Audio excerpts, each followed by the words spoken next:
Deep within a bleak and dismal swamp, hidden beneath its murky waters, lies the headquarters of the most sinister villains of all time.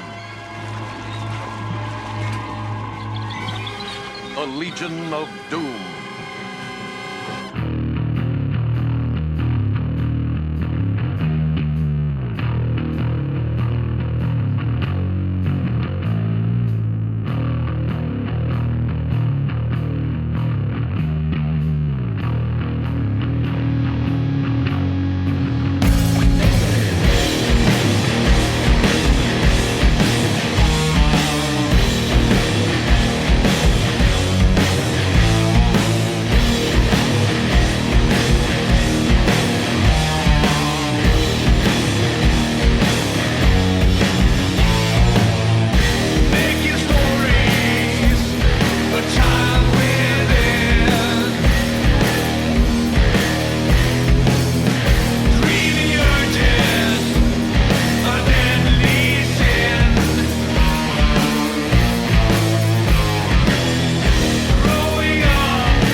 Welcome to the Dreams of Consciousness podcast. If you'd be so kind, would you mind introducing yourself? Thank you. Yes, my name is Estefan Carrillo, and I play bass in Hazemaze. And Stefan, how would you describe the music of Hazemaze? Oh, we describe it as heavy Sabbathian doom rock, something like that. To put it, that the easiest way to put it, I guess. Sabbathian meaning Black Sabbath, right? Yeah, I guess something like that. We do have other influences like heavy rock. We're very influenced by Kiss and other 70s rock band like Lynyrd Skynyrd, Pentagram. But yeah, the core is Black Sabbath for obvious reasons. It was the first band that introduced us to heavy metal. It was the first band that taught me how to play heavy metal on guitar. So we ended up worshiping Black Sabbath when we were in our early 20s, when we started the band back in 2016.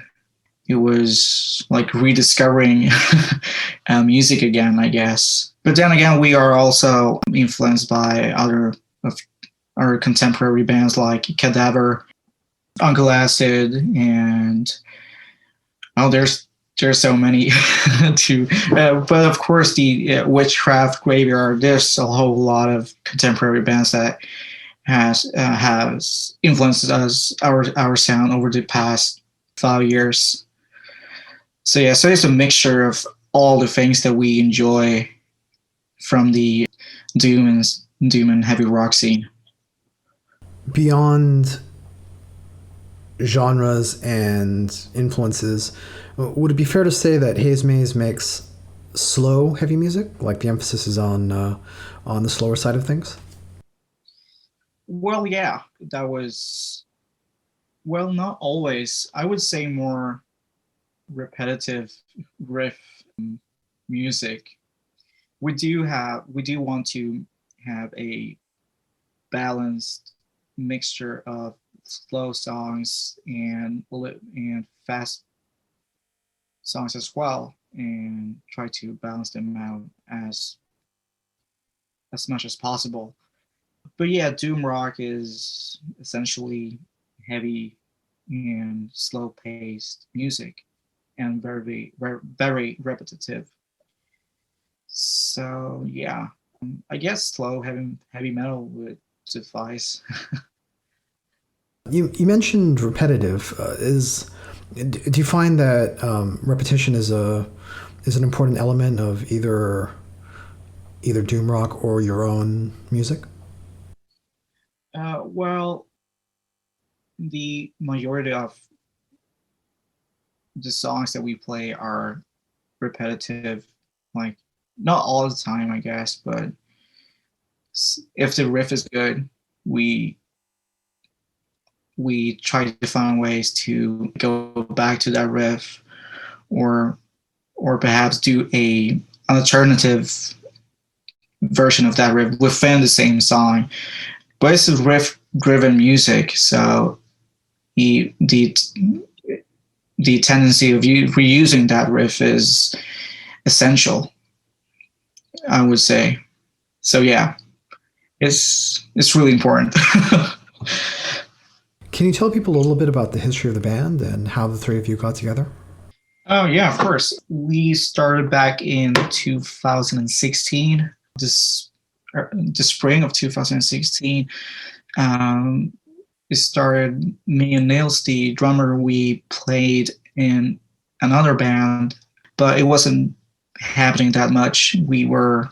But me and Nils, we wanted to continue playing, so a friend of ours, Emil, he introduced Ludwig to us, and we got acquainted, and we said, well, we are starting a new band and we're going to play garage punk-ish. If you want to join, then please do. Because I knew he is a really good guitar player. So I really wanted him in the band. And we started playing like a week, like 3 or 4 days after we met for the first time, and we started playing like what was the band that we played some Kiss songs, and we played some early 60s songs. It was really this got nothing to do with the music that we play today, but we were having a struggle finding our sound, but we knew that we wanted to play together because the chemistry that we had was something that I never felt before with any other constellation that I've played in my previous years.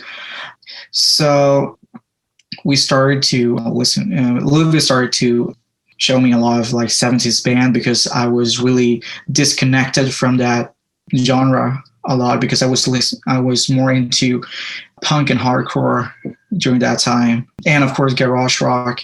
You mentioned starting off or wanting to play more garage rock music, and then also that Black Sabbath was a bonding band for you and the other members of Hazemaze.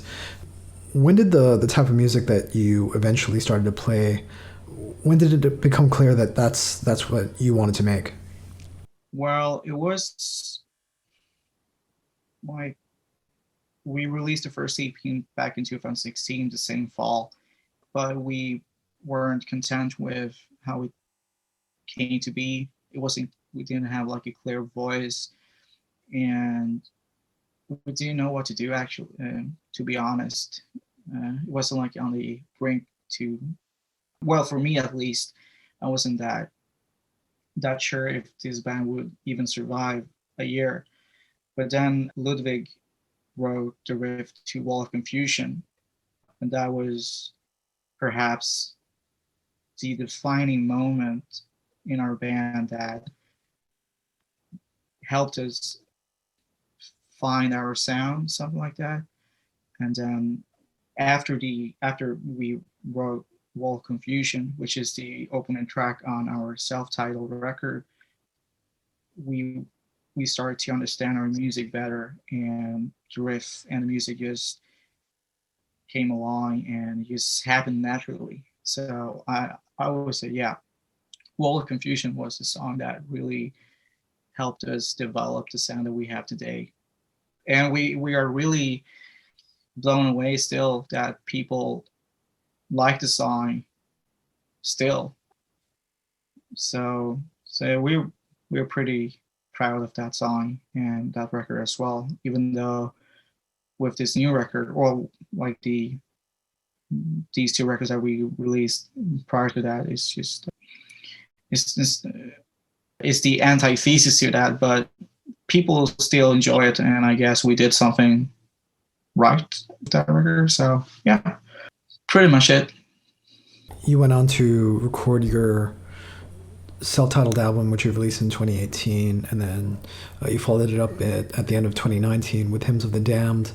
Can you tell me a little bit about your songwriting process at the time? Well, when the last two songs on the self-titled record was when we started to really understand the music that we were playing, and we wanted to write more like evil stuff. I don't know. We really liked the idea of writing the malicious riffs, trying to find a way of conveying that dark and gloomy feeling that we, like for instance, we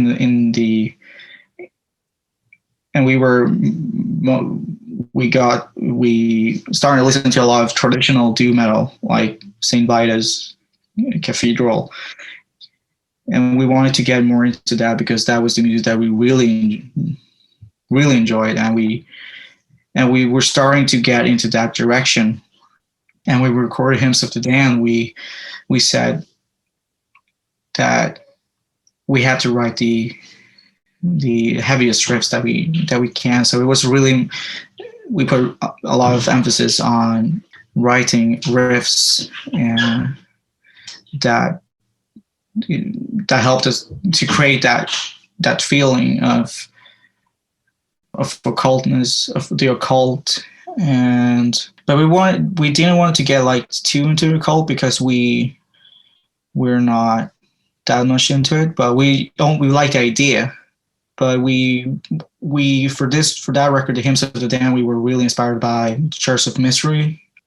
I don't know if you can tell, like for the songs of, like, for instance, Solicitor of Evil was inspired by Church of Mystery, and that thematic nature of storytelling about like serial killers and their vile intentions towards other, it just helped us create that feeling.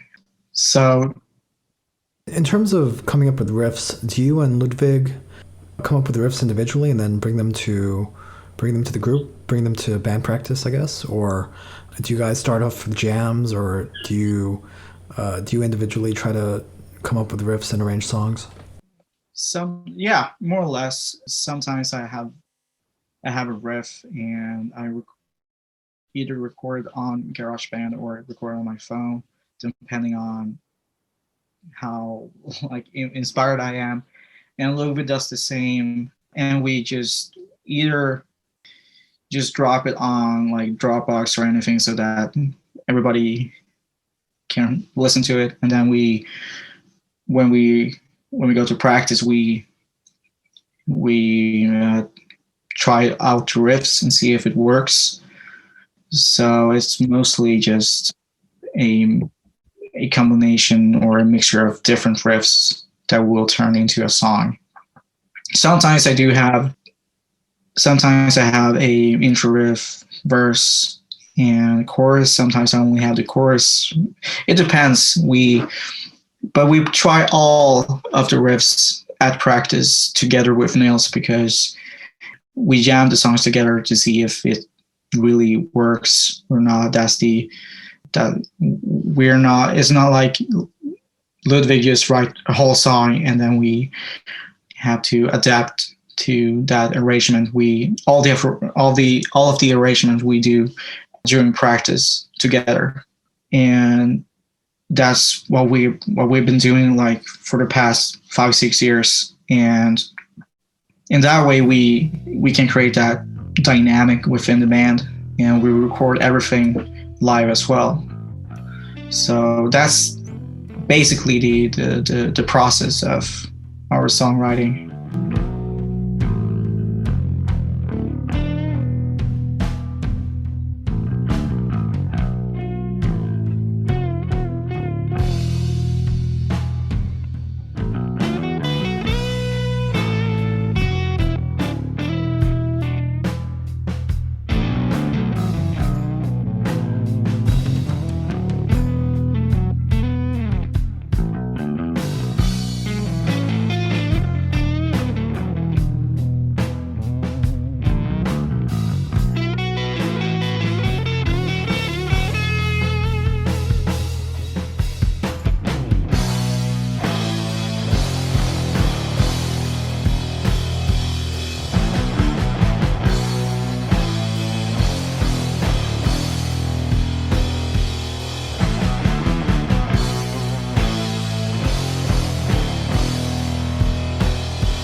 So let's jump ahead to the present day.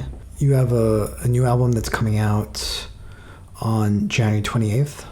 It'll be your third album, and it's called Blinded by the Wicked, and it'll be released through Heavy Psych Sounds. Tell me a little bit about this album. Tell me about your intentions going into this album. Yeah, well, we really like the idea of having a theme. For instance, for the last record the theme was serial killers. But we wanted to be more, with this record, we wanted to focus more on different elements such as death, religion, insanity. And so, but it took some time to actually pinpoint exactly the overall theme of the record. We had the riff, we managed to create that feel that we wanted to focus on this record, which was a little bit more, not experimental, but don't know actually.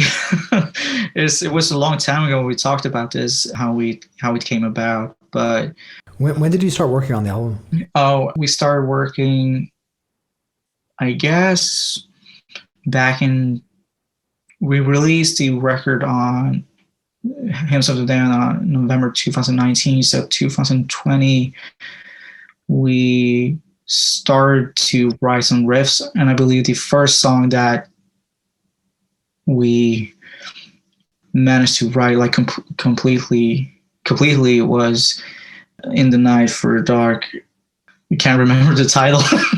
It's a long title, but that was the first song. So that was really the stepping stone towards that helped us with the writing process of the song, but because it had the essentials of our previous records, but also something new and heavier.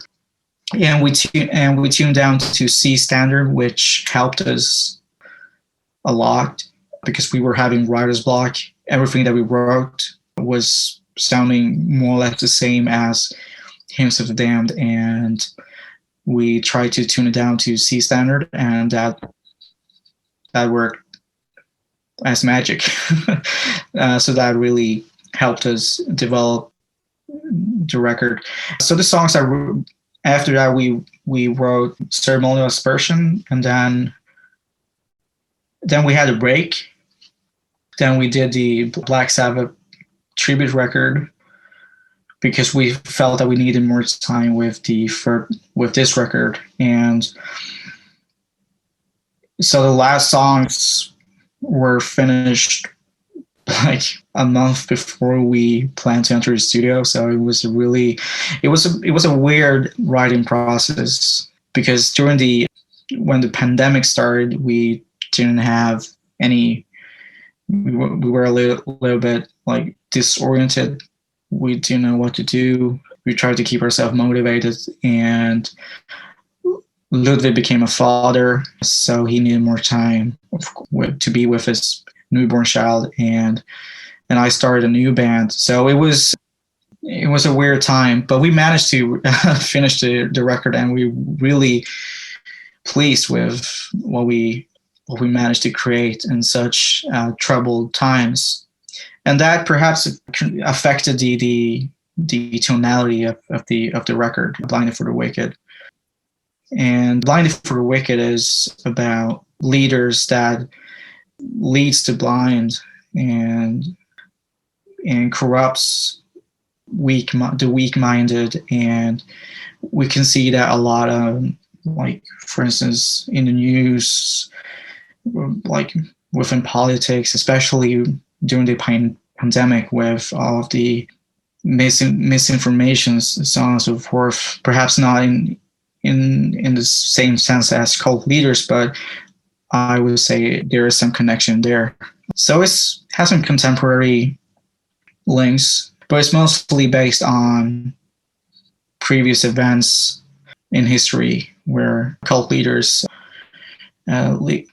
unfortunately bleeds the blind to a certain death.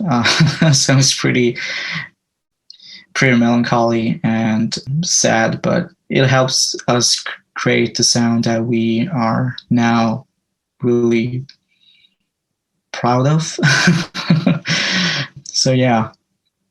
You mentioned starting the writing for this album before you released the Sabbath cover EP, Paranoid Sessions. When did you finish? When did you feel like you guys were done and had an album that you wanted to release? It was last year around this time, actually.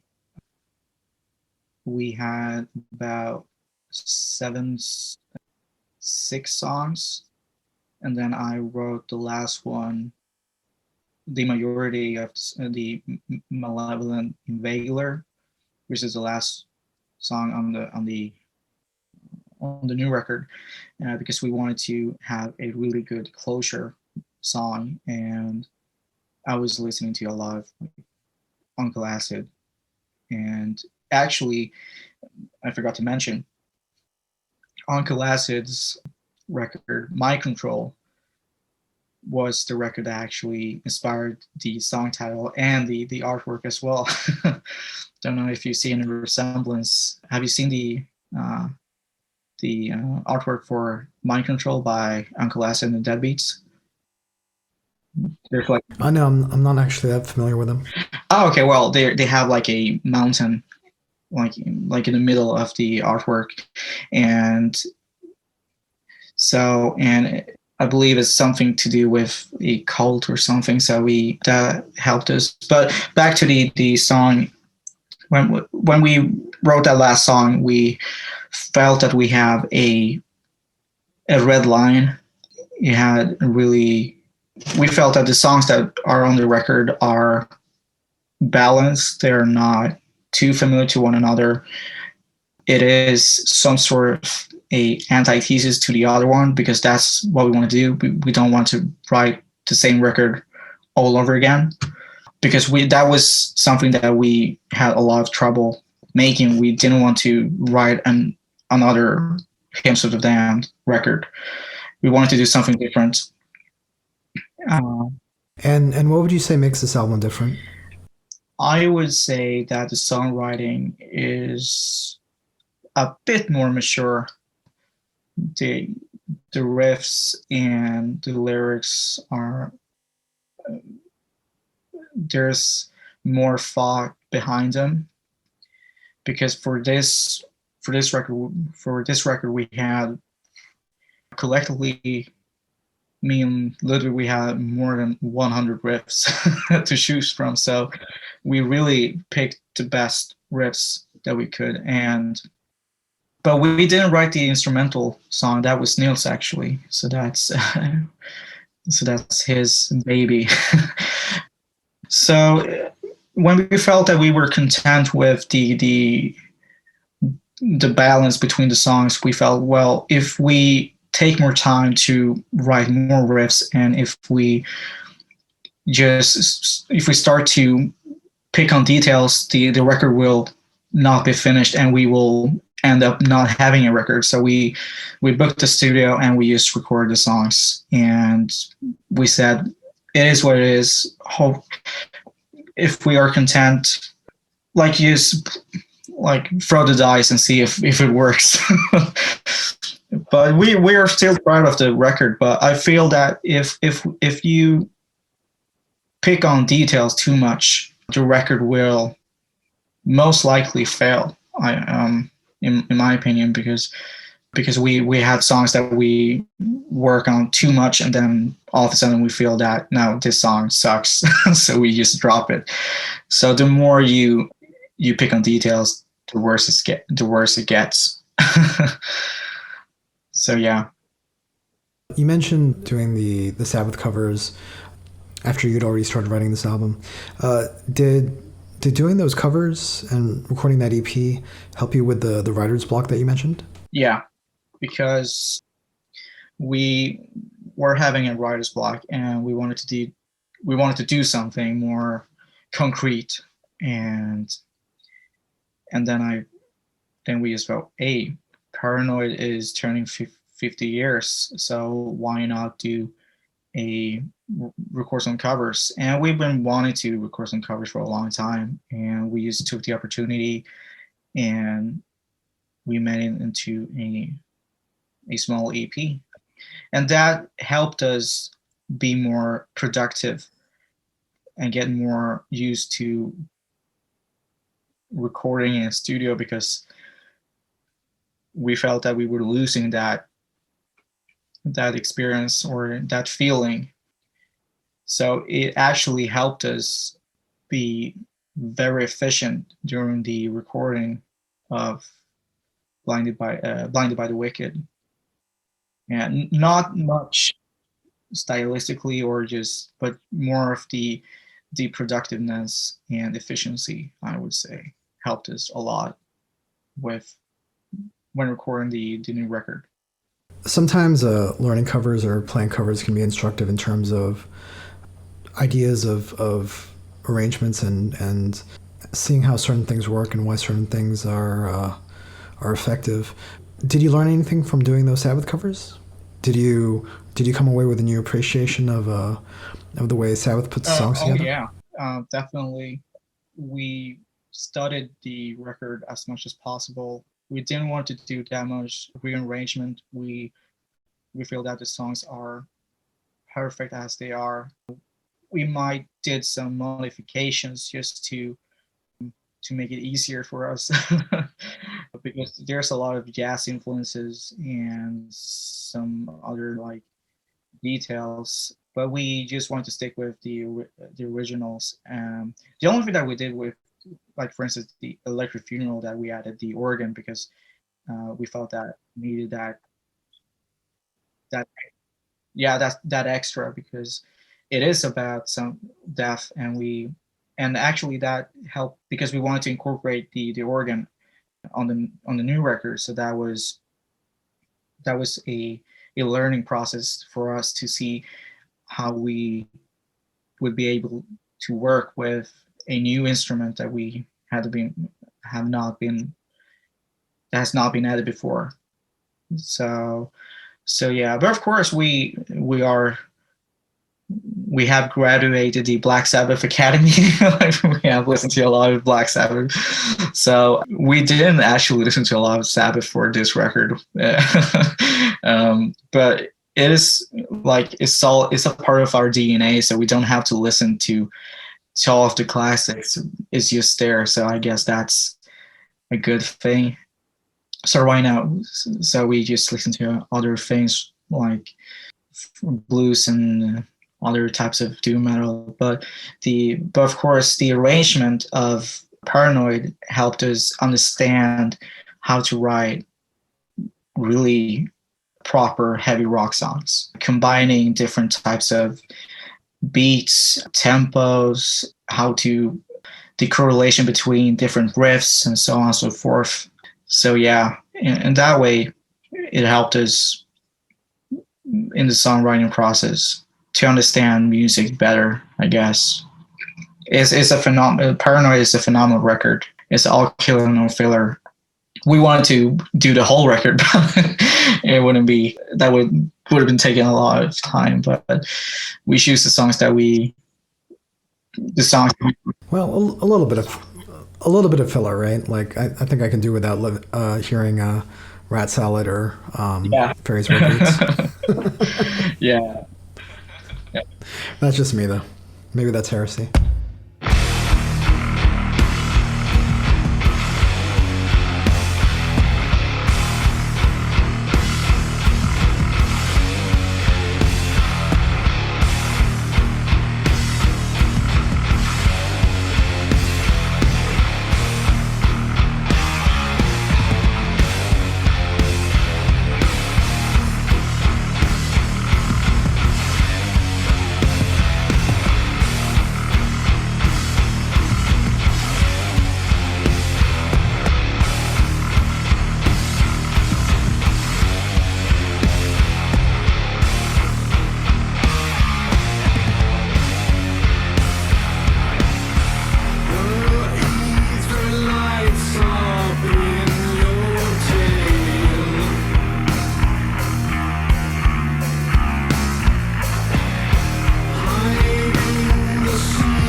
let's talk about the recording of your latest album. Where did you end up going? Which studio did you end up using?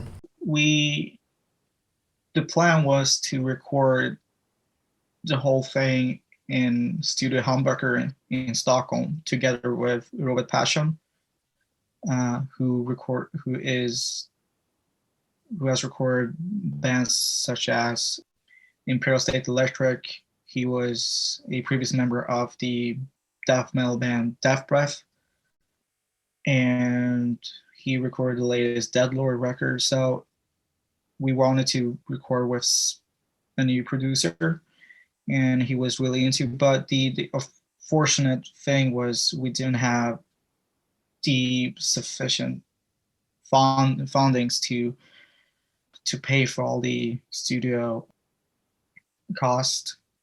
So we ended up recording back in our hometown, where we record the Paranoid sessions together with our longtime friend Timmy Tannestål, who recorded our first record as well. So he built a really, really small studio, and it sounded great. So and especially for Ludwig, who just became a father, he didn't have enough time to travel to Stockholm and be there for 4 days. He had a newborn, so it really facilitated us record in our hometown. And Timmy has the studio in the same building, so that was easy for us.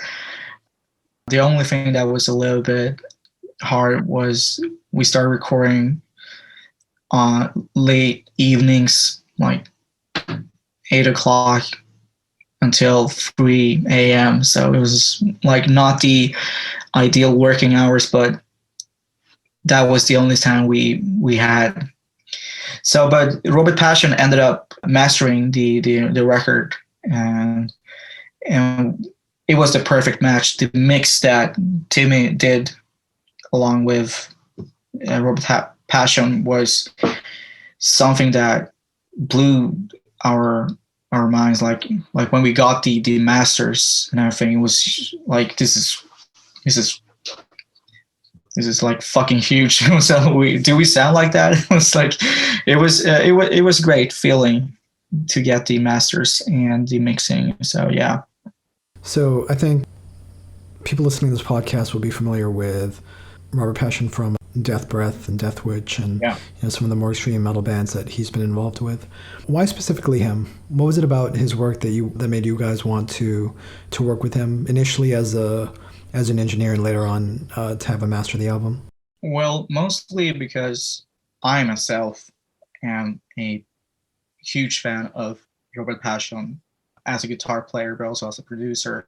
The records that he produced over the last 10 years has been like phenomenal. For instance, with the new Deadlord record, Death Breath, as well as Imperial State Electric, he really understands heavy music, which is for me the most important thing when trying to find a producer, to work with someone that actually understands, that not only does the job for just to get the paycheck, but to actually enjoy and contribute to something amazing. And Robert Passion, when we first contacted him, he had heard of us and he knew exactly how we wanted to do. So just that dedication, really, that was the thing that I was looking for. Ludwig and Nils, they knew about Robert Passion, but they didn't know exactly what type of records he had done like previously. I started sending them the different records that he'd been working on, and they were like, okay, so this guy really knows his stuff. so yeah, and that was one of the main reasons why we choose to work with Robert Passion, and together with Tim Tannestål, it was because he is a good friend of ours, and he's really, really talented behind the board, and He's a sound geek, so we knew that he would help us find the sound that we wanted. And even though he doesn't listen to that type of music, but he knows exactly what we want, because we've been working with him for not only recording wise, but when he has helped us like in the rehearsal space with the PA and tuning the drums. Like, he's an all-around guy. So yeah. And what would you say Robert brought to your sound? A lot of heaviness, like a lot of definition, like more. Oh, it's hard to describe. It's just, we said that we wanted to sound huge, but still articulate, like that we would sound like a free piece. Like, you can hear the bass, you can hear guitars, you can hear the vocals and the drums, like, to be well balanced and equally distributed in the mix and the master. He did that. He was really quick, but as I mentioned, he knew exactly how we should sound. And because we described the nature of the songs, and he understood us. So I believe the first master that he sent us was it. But he contributed with a different, like, the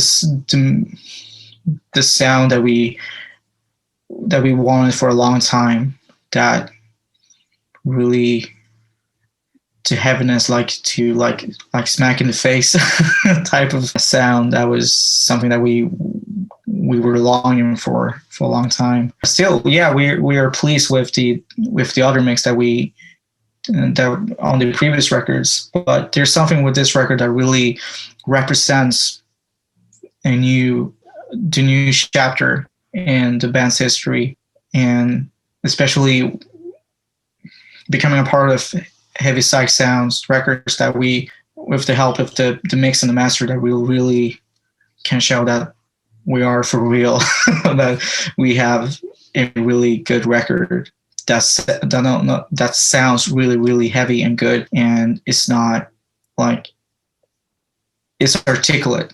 It's not like all of, like, it's not just a wall of sound, but it sounds like a band playing. Yeah. So in terms of the production, would you say this is your heaviest sounding record? Oh yeah, definitely. Yeah. We are really proud of this record. This is our heaviest, not only song wise, but just production wise. Like, everything is just heavier.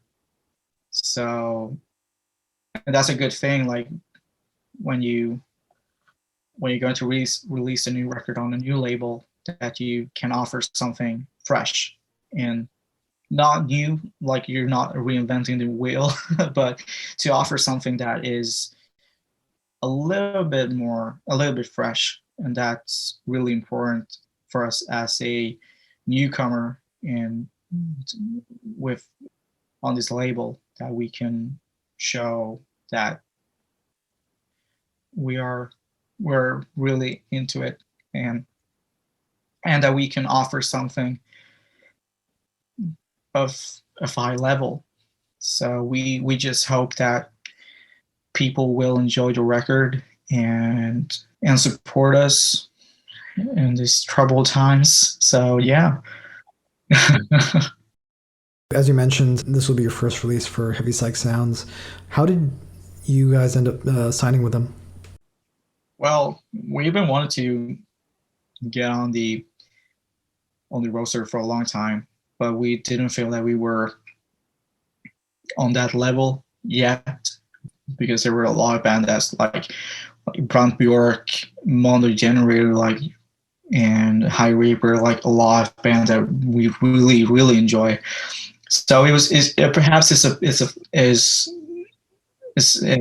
a part of being Swedish, that you're too humble to say that, oh yeah, we're good enough. Like, you're always on that. Yeah, we're perhaps not good enough. Like there's something within the Swedish culture called jantelagen, and jantelagen is like you shouldn't feel that, or you shouldn't think that you're better than someone else. You always try to be as humble as possible and not like be a show off or something like that. But we really, with this record, we really wanted to release it on a label that really inspired us and with bands. So we are friends with Acid Mammoth. So we talked to them a little on how they were treated, and they were really satisfied with Heavy Psych Sound. And so we just throw the dice again and send them a I believe it was a raw mix on 4 or 5 songs. We didn't want to give them the whole record, and we didn't have any expectations because, as I mentioned, we are Swedes. We don't try to keep ourselves like a little bit below any expectations. But they actually answered the email 2 hours later and said, "Yeah, we are really interested. We should talk." So it was like, oh, bam, okay, now it's on. So it's been great. They've been awesome guys. Gabriel and Raiko, they've been really helpful. It's completely different with the other labels in comparison to the other labels that we have worked with before. This was, in a sense, a little bit way more professional, I guess. They were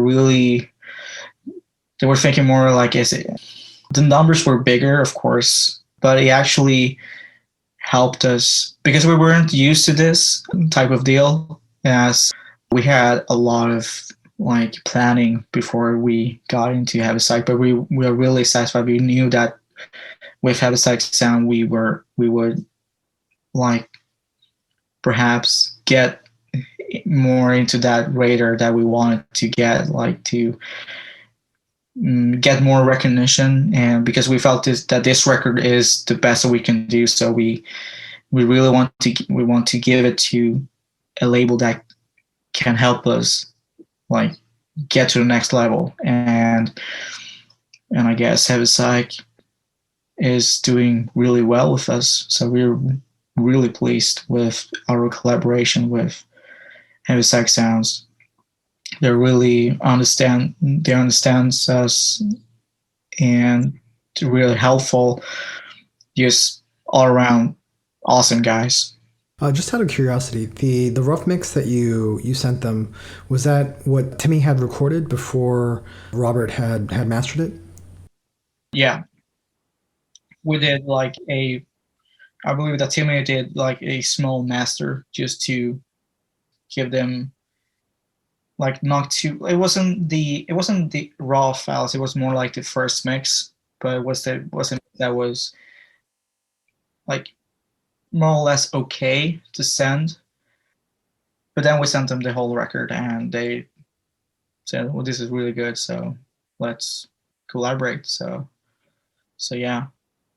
I don't remember which song we sent. I believe it was In the Night, and then Thermal Aspersion, and then I can't recall, but it was like 4 or 5 songs. Yeah. So that did the trick. And so yeah, we are really excited. Really, really excited. Especially we're actually a small band from a small town, so we're a band from like the small town that it's called Strängnäs, which is like 50 minutes drive from Stockholm, and honestly, Strängnäs is a really cultural city, but during recent years, there's not been that many bands that are active anymore. Not like that as it was like during the 90s, like the band Merciless, the famous death metal band. Okay, they're from Strängnäs, and I believe some of the guys are still living in Strängnäs, so you can actually see them.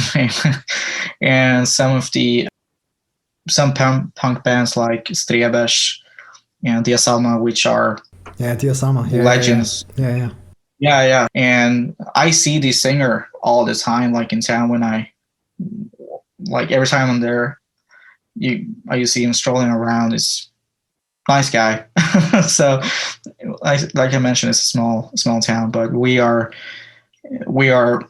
perhaps one of the few bands that are really active recording and playing shows. More of the most active bands right now from our hometown. So, but we're not associated with Merciless or the Ensemble. But we still enjoy this band. They are like. Well, you're sort of associated with Death Breath now, right? Yeah. Well, yeah. That's cult. That's really cool. Yeah, that's really cool. Yeah. It's a dream come true. So, Blinded by the Wicked will be out by the time people hear this podcast. Stefan? Yes. Can you tell everybody listening to this how they can order the album? Yes, you can order the album straight from Heavy Psych Sound's web store, where you can get all of the different vinyl options, the ultra limited, the limited purple one, and as well as our previous records that Hymns of the Damned with a new artwork, as well with different vinyl variations, and our first record, and merch, and all of the good stuff you can find on Heavy Psych Sound web store, and as well as Heavy Psych Sound's Bandcamp. So I forgot to mention that, but Heavy Psych is also re-releasing your earlier albums, right? Yeah. Because we thought that they were only going to release the new record, but they were really interested in releasing the other two. So we said, no, well, of course, why not? Especially the first one, because it was a long time since it had a repress. So, and they were going to do a CD pressing as well, which has been, as a lot of fans have been begging for us to do. So we're really pleased to release it on CD as well, but with a new artwork. Well, the same artwork. The picture in the middle has only been enlarged, but it turned out really good, and the vinyl looks amazing.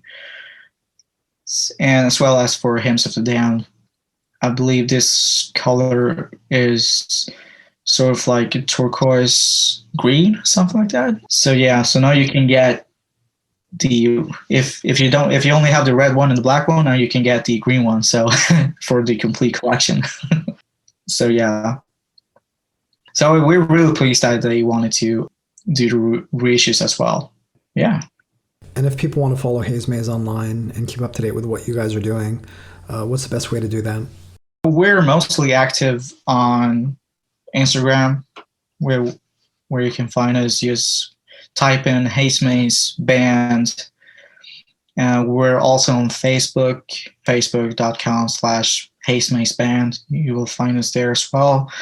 We try to be as active on Facebook as well. But those are the two platforms that we are active on. Then you can find us on Twitter as well with the same typing, Hazemaze Band. So those are the social media platforms that we have, and you can follow us, give us a comment, or write anything. Or write us a message. We try to be as interactive as possible, and it's really we're always pleased to get a message or something, and so you can ask us anything about the upcoming record or upcoming shows.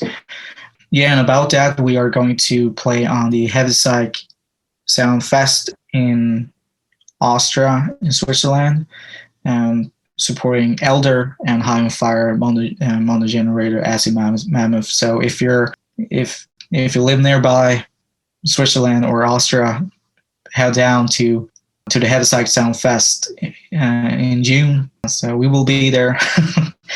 So come and say hi, and we will bring the new record and to do tunes, and we're gonna have a blast.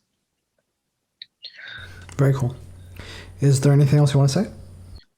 Well, support the band, support the riff. Please enjoy our new record. It's going to be released this Friday. We are super excited. This is the first record like in 3 years. So we really hope that you will enjoy this record as much as we do.